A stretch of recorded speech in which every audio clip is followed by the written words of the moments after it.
From the desert vineyards of southern British Columbia to the frozen tundra high above the Arctic Circle, to the urban center of Winnipeg and the rocky shores of Newfoundland, First Nations, Inuit, and Métis are establishing and promoting business ventures and partnerships that will provide long-term employment and benefits for years to come. Revenues are reinvested into infrastructure and new economic opportunities that will generate employment and support social programs into the future. At the core of these economic development initiatives, great consideration is given to maintaining a balance between progress and preservation of cultural heritage and the environment.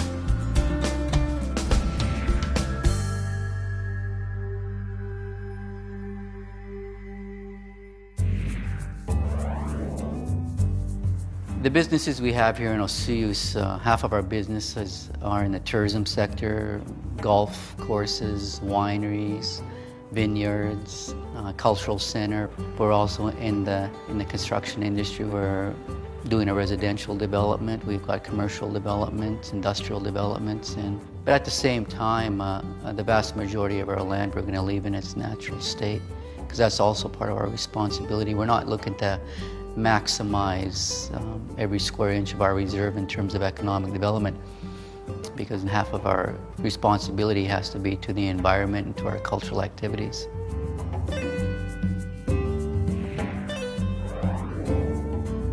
The leaders of Wendake First Nation in Quebec realize the potential for economic benefits through tourism. Their newly built First Nations Hotel Museum gets its inspiration from Huron-Wendat culture. This is one of many integrated, sustainable economic development projects of a social and cultural nature that Wendake has created. Not far from this four-star hotel museum, the Huron Traditional Site also provides visitors an opportunity to discover the history, culture, and lifestyle of the Huron-Wendat people.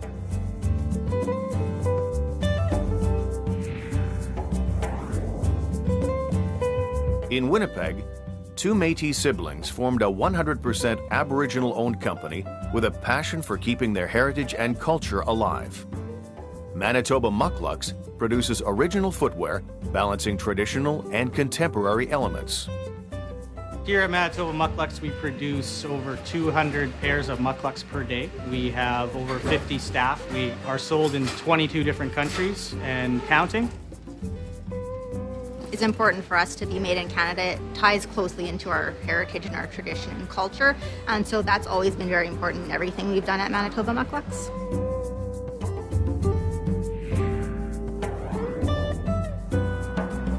When the Inuvialuit of the Northwest Territories successfully negotiated their final agreement land claim in 1984, they set up the Inuvialuit Regional Corporation to enable their people to be equal and meaningful participants in the northern and national economy and society. They have legal control and ownership of 91,000 square kilometers of land, including 13,000 square kilometers with subsurface rights to oil, gas, and minerals. The IDC is the economic development branch of this parent corporation, set up to advance the many economic development opportunities in the Western Arctic while protecting the environment. IDC is 100% Aboriginally owned. Our sole shareholder is the IRC and the Inuvialuit beneficiaries. IDC owns or has shares or partnerships in 20 different companies, either within the Inuvialuit settlement region or in Western Canada.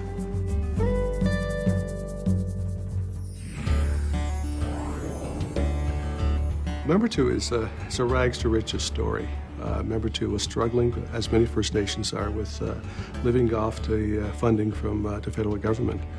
And we had very few full-time jobs. We basically had no economic development. We began the process of generating our own revenue to look after our own programs, invest in new businesses and new opportunities. It's been a dramatic change to go from a have-not First Nation into a First Nation that makes an economic impact here in Cape Breton.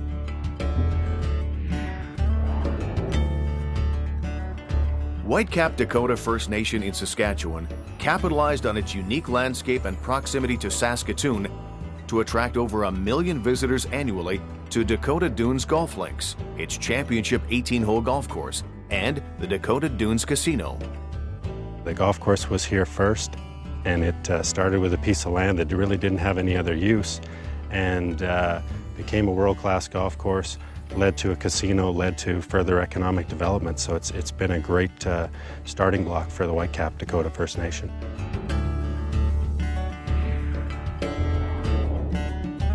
Meowbugik First Nation in Newfoundland also appreciates the potential of its land for economic development. We look after the land, we look after our spirit, and we look after the people. And therefore, the businesses we develop through economic development to make this community a success must look after those three elements.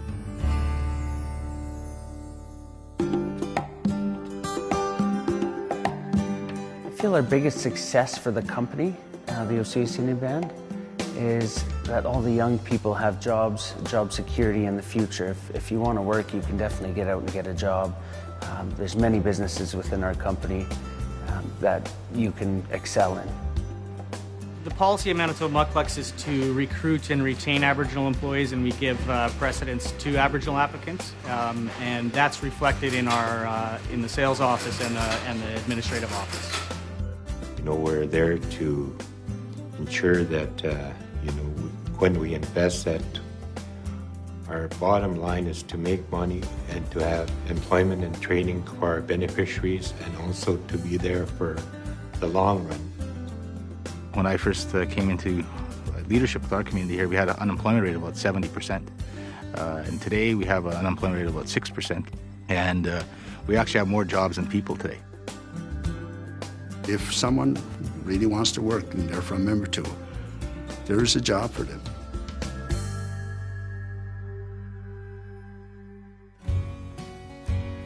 "50% of Wendake's Huron-Wendat Hotel and Museum staff is made up of First Nation members, many of whom were trained locally at the Development and Workforce Training Center of the Huron-Wendat Nation. The center offers adult education, college degrees, and professional training programs. One of the important strategies here in Member 2 is always to develop the people first. And we've been very fortunate over the years that Member 2 has had a strong relationship with local university and training institutions. And the key to Member 2's success has been that we have a skilled, highly educated workforce who provide leadership, who provide management, and who make up a great part of our workforce here in Member 2. We've taken over control of the school, and we're, bringing out of our school on a regular basis 10, 15 graduates every year that's going off to higher learning.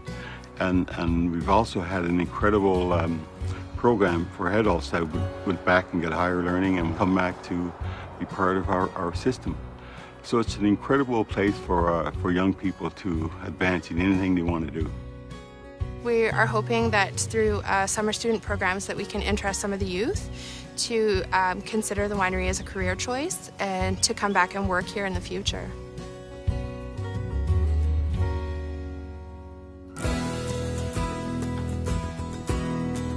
We work very hard to deal not only at a higher level but at a community level with the Inuvialuit. So I think that the more we can bring people into a self-sustaining level of lifestyles and creating more wealth for us, that would be the success. Well, it's always been a part of our mandate from day one, is to look at self-sufficiency through economic development and tourism. My dream is for the community that it's well off. It doesn't depend on government contributions to survive.